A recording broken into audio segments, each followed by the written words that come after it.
in the public domain.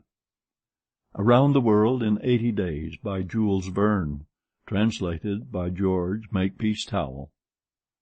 Chapter 36, in which Phileas Fogg's name is once more at a premium on 'Change. It is time to relate what a change took place in English public opinion when it transpired that the real bank robber, a certain James Strand, had been arrested on the 17th day of December at Edinburgh. 3 days before, Phileas Fogg had been a criminal who was being desperately followed up by the police. Now he was an honorable gentleman, mathematically pursuing his eccentric journey around the world. The papers resumed their discussion about the wager. All those who had laid bets for or against him revived their interest. As if by magic, the Phileas Fogg bonds again became negotiable, and many new wagers were made. Phileas Fogg's name was once more at a premium on 'Change. His 5 friends of the Reform Club passed these 3 days in a state of feverish suspense. Would Phileas Fogg, whom they had forgotten, reappear before their eyes? Where was he at this moment? The 17th of December, the day of James Strand's arrest, was the 76th since Phileas Fogg's departure, and no news of him had been received. Was he dead? Had he abandoned the effort? Or was he continuing his journey along the route agreed upon? And would he appear on Saturday, the 21st of December, at 9:15 in the evening, on the threshold of the Reform Club saloon? The anxiety in which, for 3 days, London society existed cannot be described. Telegrams were sent to America and Asia for news of Phileas Fogg. Messengers were dispatched to the house in Savile Row, morning and evening. No news. The police were ignorant what had become of the detective, Fix, who had so unfortunately followed up a false scent. Bets increased, nevertheless, in number and value. Phileas Fogg, like a race-horse, was drawing near his last turning-point. The bonds were quoted no longer at 100 below par, but at 20, at 10, and at 5, and paralytic old Lord Albemarle bet even in his favour. A great crowd was collected in Pall Mall and the neighbouring streets on Saturday evening. It seemed like a multitude of brokers permanently established around the Reform Club.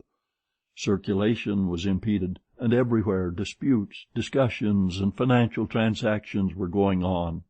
The police had great difficulty in keeping back the crowd, and as the hour when Phileas Fogg was due approached, the excitement rose to its highest pitch. The 5 antagonists of Phileas Fogg had met in the great saloon of the club: John Sullivan and Samuel Fallentin, the bankers, Andrew Stuart, the engineer, Gauthier Ralph, the director of the Bank of England, and Thomas Flanagan, the brewer. One and all waited anxiously. When the clock indicated 20 minutes past 8, Andrew Stuart got up, saying, "Gentlemen, in 20 minutes the time agreed upon between Mr. Fogg and ourselves will have expired." "What time did the last train arrive from Liverpool?" asked Thomas Flanagan. "At 23 minutes past 7, replied Gauthier Ralph, "and the next does not arrive till 10 minutes after 12. "Well, gentlemen," resumed Andrew Stuart, "if Phileas Fogg had come in the 7:23 train, he would have got here by this time. We can, therefore, regard the bet as won." "Wait, don't let us be too hasty," replied Samuel Fallentin. "You know that Mr. Fogg is very eccentric. His punctuality is well known. He never arrives too soon or too late, and I should not be surprised if he appeared before us at the last minute." "Why," said Andrew Stuart nervously, "if I should see him, I should not believe it was he." "The fact is," resumed Thomas Flanagan, "Mr. Fogg's project was absurdly foolish. Whatever his punctuality, he could not prevent the delays which were certain to occur, and a delay of only 2 or 3 days would be fatal to his tour." "Observe, too," added John Sullivan, "that we have received no intelligence from him, though there are telegraphic lines all along his route." "He has lost, gentlemen," said Andrew Stuart. He has 100 times lost. You know, besides, that the China, the only steamer he could have taken from New York to get here in time, arrived yesterday. I have seen a list of the passengers, and the name of Phileas Fogg is not among them. Even if we admit that fortune has favored him, he can scarcely have reached America. I think he will be at least 20 days behindhand, and that Lord Albemarle will lose a cool 5,000. "It is clear," replied Gauthier Routh, "and we have nothing to do but to present Mr. Fogg's check at Bering's tomorrow." At this moment the hands of the club clock pointed to 20 minutes to 9. "5 minutes more," said Andrew Stuart.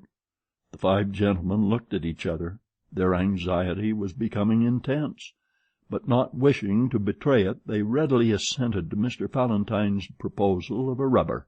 "I wouldn't give up my 4,000 of the bet," said Andrew Stuart, as he took his seat, "for 3,999. The clock indicated 18 minutes to 9. The players took up their cards, but could not keep their eyes off the clock. Certainly, however secure they felt, minutes had never seemed so long to them. 17 minutes to 9, said Thomas Flanagan, as he cut the cards which Ralph handed to him. Then there was a moment of silence. The great saloon was perfectly quiet, but the murmurs of the crowd outside were heard, with now and then a shrill cry. The pendulum beat the seconds, which each player eagerly counted as he listened, with mathematical regularity. 16 minutes to 9, said John Sullivan, in a voice which betrayed his emotion. 1 minute more, and the wager would be won. Andrew Stuart and his partners suspended their game. They left their cards and counted the seconds. At the 40th second, nothing. At the 50th, still nothing. At the 55th, a loud cry was heard in the street, followed by applause, hurrahs, and some fierce growls. The players rose from their seats. At the 57th second, the door of the saloon opened, and the pendulum had not beat the 60th second when Phileas Fogg appeared, followed by an excited crowd who had forced their way through the club doors, and in his calm voice said, "Here I am, gentlemen." End of chapter 36.